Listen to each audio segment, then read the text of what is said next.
Mr. Thomas, I find you fascinating. I find your explanations fascinating. No, I didn't want it. I'll get something and probably There's a comment down there. Okay. Comment down there. Butter pecan is the best flavor they All right, have. I'm just trying to create a pathway over Yeah, I want that. Discussion. Someone has some So comments. what's the question? Go ahead. I find your time well spent, sir, and I think there's two questions happening now. Oh, please, go ahead. Go ahead. Go ahead. I'm not up to the other people that are arguing, you know, a different way. I have to pay attention to them. I'm from What are they Ventura. going to achieve? What Gage wants is a new investigation. And anytime you disprove what they're saying, just flat out, he'll say, yeah, that's a puzzlement, and that's why we need a new investigation. But And when are they, you know, he's got 1,500 architects signed up. When is he going to submit his petition to Congress? And I asked him that when we had our I'd like to see that as well. And I said, you know, the Grateful Dead have this great line in Trekking, your cards don't mean a thing unless you lay them down. And of course he won't respond to that because it's his business. If he turns in his petition, his group's done. He's out of business. So they have a vested interest in not turning the petition in. Well, he should be out of business. Well, he should, but he's not. So it's just primarily for attention? Well, there's one of the people Or in the money, Randy or- Foundation said there's three kinds of truthers. Okay. Pretty stupid. Snake oil salesmen. They know darn well that they're fooling everybody and getting rich off it. And ideologues that, you know, have studied all the arguments and are just so convinced that even when the truth, you know, marches in and knocks them on the head, they can't see it because they are so committed to their ideology. Yeah, so I think it takes all three types to make them work.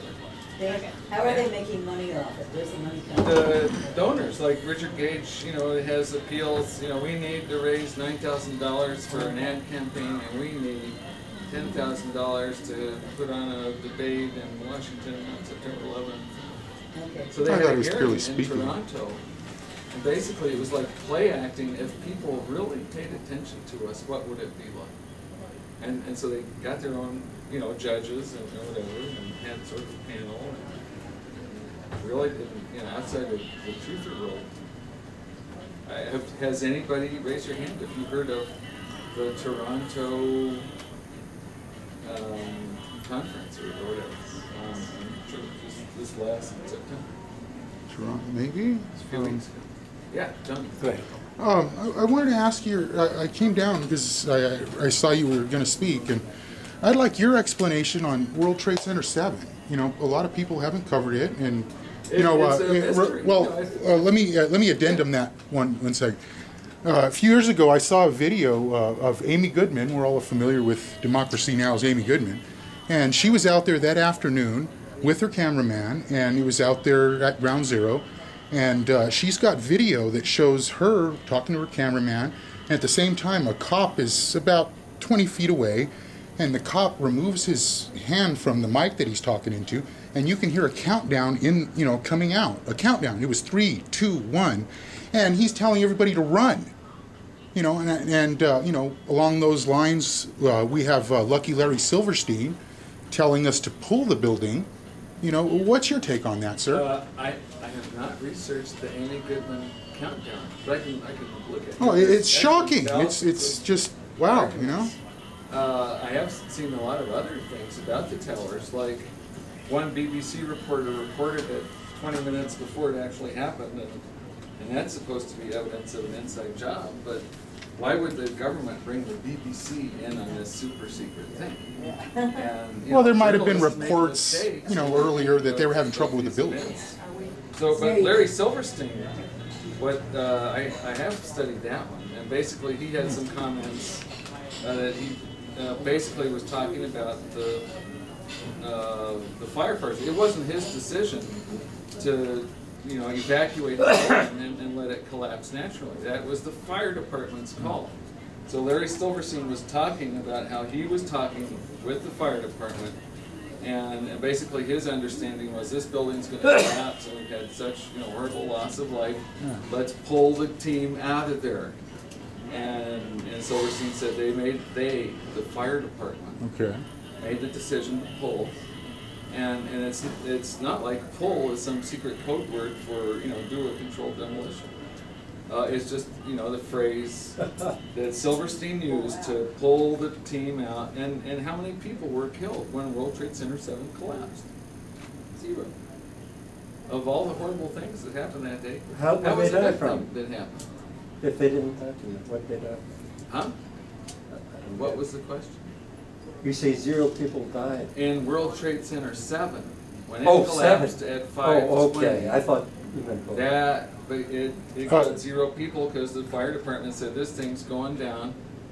And even though it stopped firefighters from looking for their fallen brothers under the rubble of the towers right next door, and that must have been a heart-wrenching decision. But Chief Daniel Nigro said, it's coming down. We got to establish a collapse zone and evacuate that perimeter so nobody gets hurt, and nobody was. Yeah. Yeah. So you believe it's still a collapse? World Trade Center collapsed after burning unchecked for 7 hours.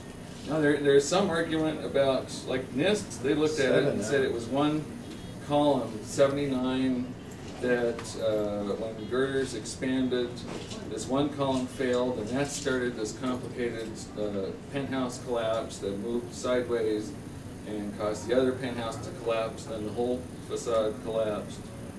Well, do you think there was at least... and they actually, did a finite element analysis that showed that it could easily have happened with the fires that burning all day unchecked. Okay. But not everybody agrees with that analysis. And for instance, the Council of Tall Buildings and Urban Habitat, CTBUH, they studied it because that's their ballpark.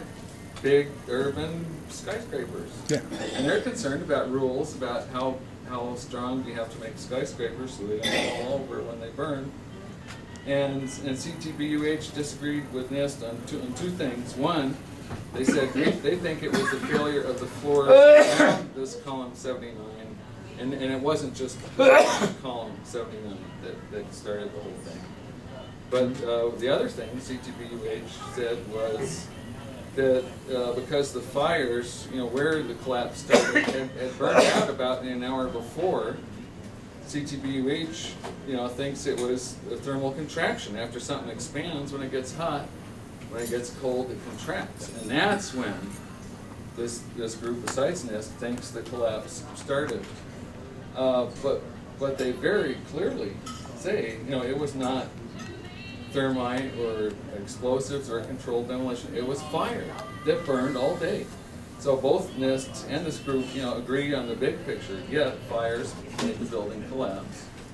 So you think they might have just had about some of the details. So you think they might have just had a little bit of foreknowledge that the building was just irreparably damaged and alerted the people to get the people back? They could, see. And if you go to our NMSR website, we've got one whole page on World Trade Center 7 that has a lot of the firemen describing how it was groaning and twisting. They put a transit on it. They could see it, moving. They knew it was going to collapse. Yeah, they knew. They probably knew about 3 o'clock in the afternoon it was just going to collapse. Who knows when? Next, few hours. It took a couple hours. Just as I said, my son and his partner heard the tower 2 creaking, groaning, starting to crash. Yeah, and you could even see parts of it tilting. They ran especially on the top. because they could hear it was coming. Those kind of sounds are scary. Yeah, I David? believe that's put away. One more question? Yeah. Yeah, no, 2 questions. First, concerning the conspiracy advocates, I'm sure there were many, and I'm sure they were financed by many people, probably wealthy foundations and wealthy 2006 people. was the Were they mainly a front. left wing or a right wing? It was more of a left-wing thing back in 2006. And I think now that Obama's been elected, it's It's just not the thriving movement that it was a couple of years ago. It's really not. And then the other thing is that you mentioned the thermite heat reaching about 800 degrees, and the other heat But it being actually, a lot lower, and it was the cumulative effect of those lower heats reaching that temperature that made it bend and collapse, or what? I don't think